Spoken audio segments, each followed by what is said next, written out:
There's a lot of cultures, that practice polygamy and open relationships and polyamory and monogamy, you know, which, you know, which is fine. People should live whatever lifestyle they want to live, in my opinion, regardless of how stupid it is. But that's my opinion.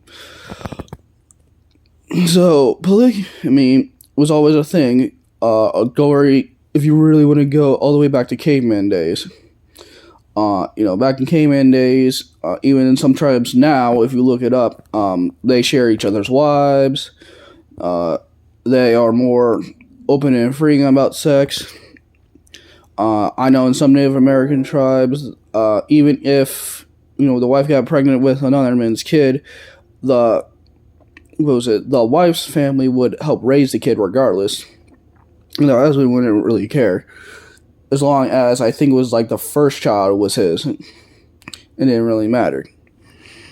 Now, of course, like I said, this lifestyle's not for everybody, blah, blah, blah, blah, blah.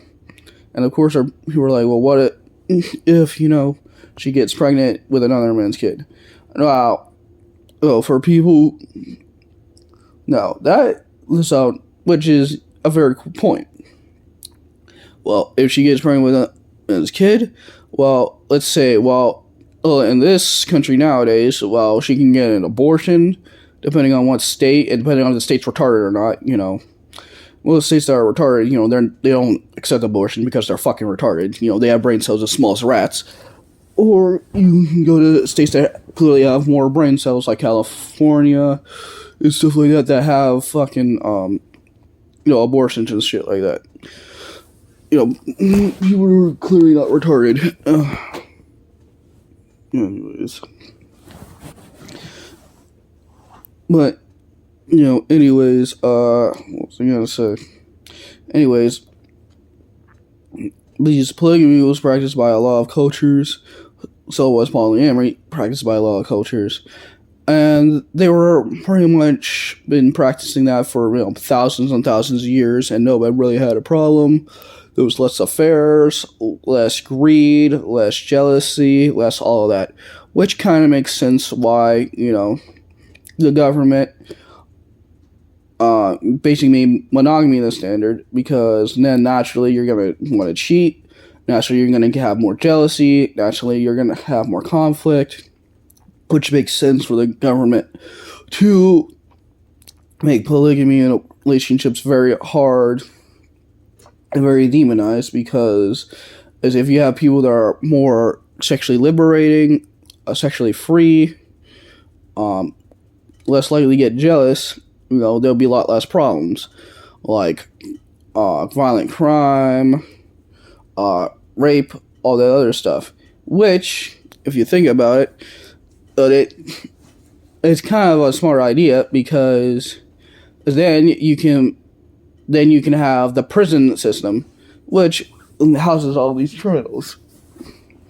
And because it houses all these criminals, okay, it makes the state more money. And if you think about it, there's a reason why, we have the highest, prison incarceration rate in the world. Now, okay, I think now, if you think about it, that totally makes sense. If you think about it, because, money talks, so it makes sense.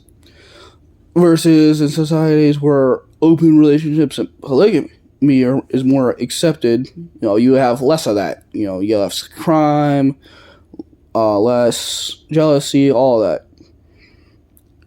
That's been proven. Even in tribes that do practice polygamy, there's less conflict, less violence, and all that other shit.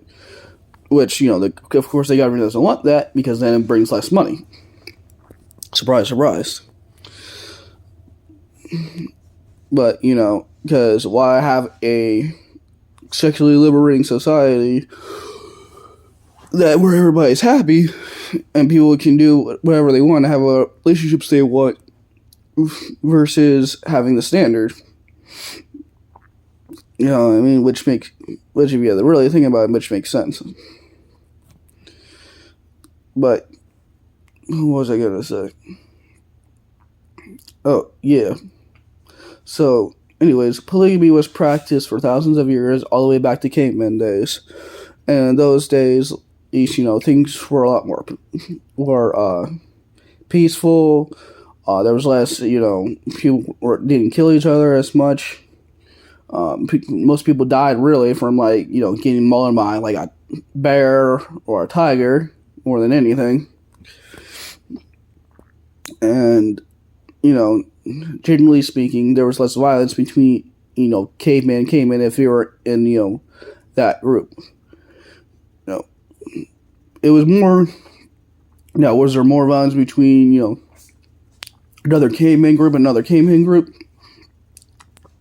Yes, absolutely. Because you don't know those people and blah blah blah blah blah. So that does make sense. Now, I'm talking about in the caveman group, there was less violence, less jealousy, less rape, less all of that shit. Because, everybody got their needs met. The women got their needs met, the men got their needs met. There was no jealousy, no hatred, no none of that. Versus in societies now, which makes sense. And also the man's natural desire to procreate with lots of women.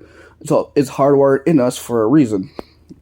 It's hardwired in us for a reason because, okay, and this is what I'm going to say, and this is going to be controversial, but it's the truth. And, facts don't care about your feelings, but, you know who that's from. Even though I hate that saying, but unfortunately, and it is a good saying. But the reason is because factually, let's say, one wife died in childbirth, okay? That's sad and all, but then you got another wife who has your kid, okay? Who didn't die in childbirth, and you're more likely to pass on your lineage, your genes, your bloodline, etc., etc. Versus if you just had one wife, and if she died, your bloodline would end right there. Versus if you had a second, third, or fourth wife, something were to happen, your bloodline wouldn't end right there. Which, if you think about it, makes a lot more logical sense. Especially if something were to happen. And not only that, as a man, same with, 2, 3, 4 women, you get your sexual needs met. And you don't, and no offense, not every woman is going to make you, ejaculate. So if you have, a woman that is terrible at sex, and you have you got 2 or 3 of them that are not, you can get your needs met a lot more and a lot more. You know what I mean? Versus in a monogamous relationship, you can't get your needs met. You just don't get your needs met, and then whatever. And how women are a lot of women. It's like pulling teeth for them to get better at bed, to get better in the bedrooms. You know what I mean? Because then you have to have a serious conversation. And how a lot of them are. Well, they'll be like, so basically you want me to be a hoe, this, and a third. No, bitch, that is not what I'm saying. I'm just saying, if you want to keep this relationship going and because both happy, there's certain things we're going to have to do. There's certain things that are going to turn me on. And if you don't like it, well, then there's the door. Or I'm going to find somebody else. You know what I mean? I'm not going to be in a relationship where I'm not sexually satisfied. And, you know what I mean? So, and I don't believe anybody should be in a relationship where they're not sexually satisfied. But, hey, that's up to you. If you're over the age of 8, like my dad, like Cal Williams said, I don't give advice to anybody that's over the age of 18. Because that's not my place, nor is it anybody else's.